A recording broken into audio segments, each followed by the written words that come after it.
Welcome to the Can Wine Podcast, where we open cans of wine and talk about it. We're in Season 3, Episode 30, we'll call it 30 plus 1. And this is a continuation of our 100th episode. And we are still on the west coast of North America, and in our quest to bring you the world in a can. And this time, we're going to the coast of California. But before we go to the coast, let's give you our Wine Nerd Word of the Week, brought to you by Dr. Ron Jackson. The amphora. It's an elongated ceramic container historically used to transport wine or other items, other products. And we have a special guest here helping us out. Dean, are you there? I'm here, Brad. To kind of give some disclosure to why we have number 100 part 2. You were traveling in Oklahoma, and we couldn't quite get the time synced up with our Yukon, Oklahoma, New York, sort of across the continent thing. So we decided, what the heck, let's just do a separate NA episode for the 100, because I know we got lots of NA fans out there. So we're going to revisit a new vintage of a wine that we actually ended the season with last year. So, Dean, could you introduce our can of the week? Our can of the week is the Shirley Sparkling Rosé, non-alcoholic, California wine in the 250 milliliter can.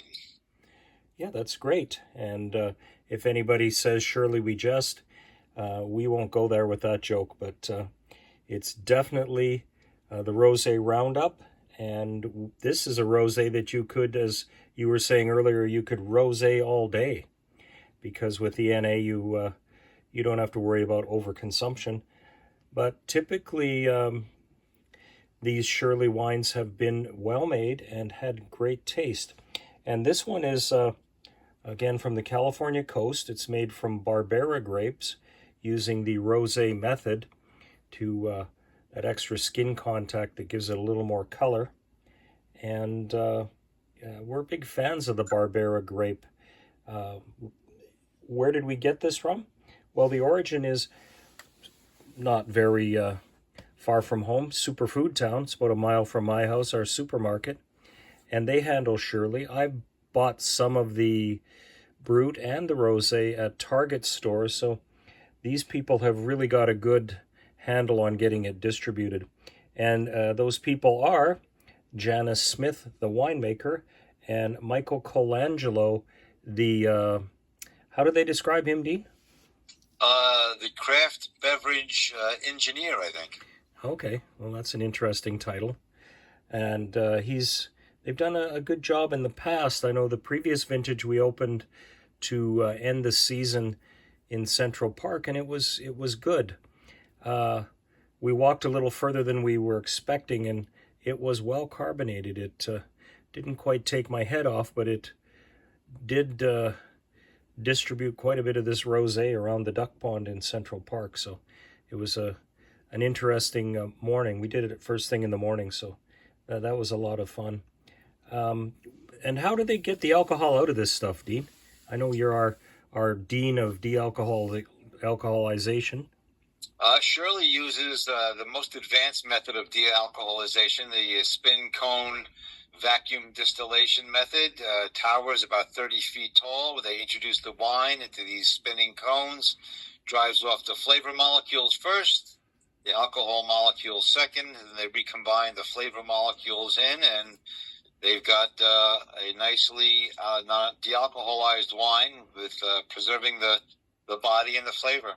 And I think they add a little bit of grapefruit juice back in, if I was reading correctly. I think that's what it says on the back of the can. And guava also, I think. Of course, just a hint of guava.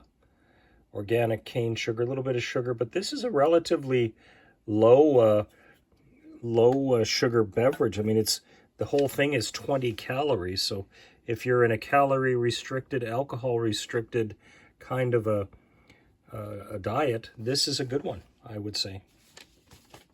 It's also nice that, like, we're going out tonight for a little while, but we can enjoy a glass of wine before we go out and not have any worries about driving. That's true. That's true. Um, Although, as I've said before on our non-alcohol wines, don't drink this when you're driving because you want to enjoy it and enjoy all the subtle flavors with it, which you can't necessarily do while you're driving. So, anyways, let's do what we do at the Canned Wine Podcast, which is what, Dean? Open cans of wine and talk about it. Okay, so here we go.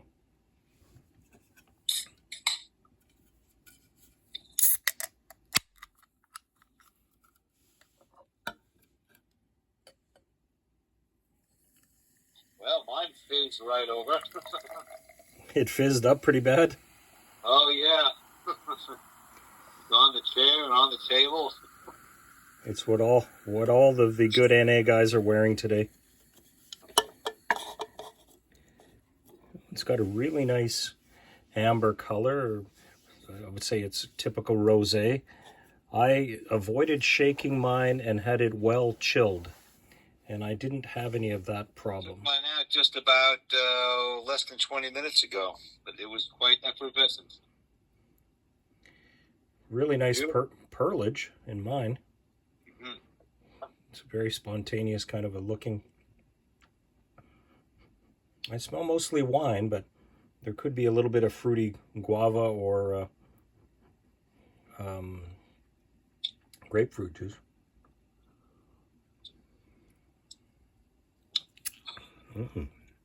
Crisp. That's a very dry beverage. Very nice for sipping. Very nice. Yeah, and sweet without being overly sweet. What would you recommend to pair this with, Dean? Oh, I know.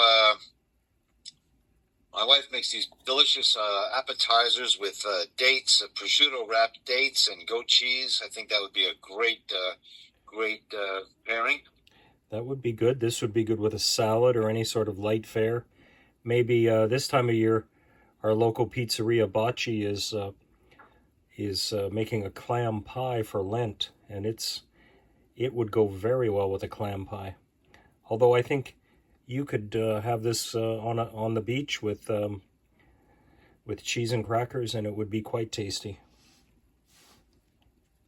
I like that it has all the flavor of wine, all the body of wine without the buzz. Exactly. And we're shouting out. Well, we'd like to say thanks to you, Dean, for joining us. We've had some really good canned wine podcasts and some really good NA ones that you participated in. I know you've listened to pretty much all of them because I like to hear your comments and different suggestions.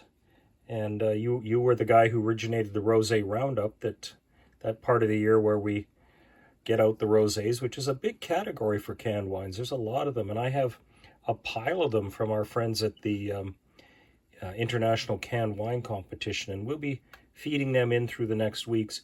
They didn't send me any NA beverages, but they do a section on that, so I'll be enjoying rosé. And rosé is interesting. It's kind of its best friend and worst enemy. It's not quite a red, not quite a white. It has fruity flavors and a nice color.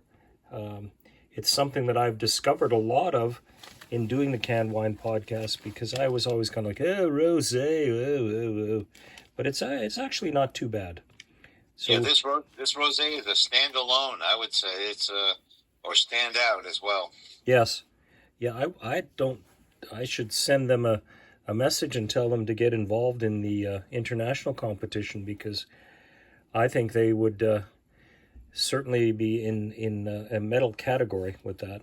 From the stuff that I've tasted, this is right up there. And as always, we're going to shout out to all the people that helped us, such as yourself. We've got Kat up in Regina, Saskatchewan, who was very helpful early on and a big supporter. Jamie and Gimli, and Brett in New Jersey. We hope to continue to involve all of you in our pursuit of opening cans and talking about it. It's been a lot of fun. And we're going to hold over on our head scratcher because this is a part A or part B version. So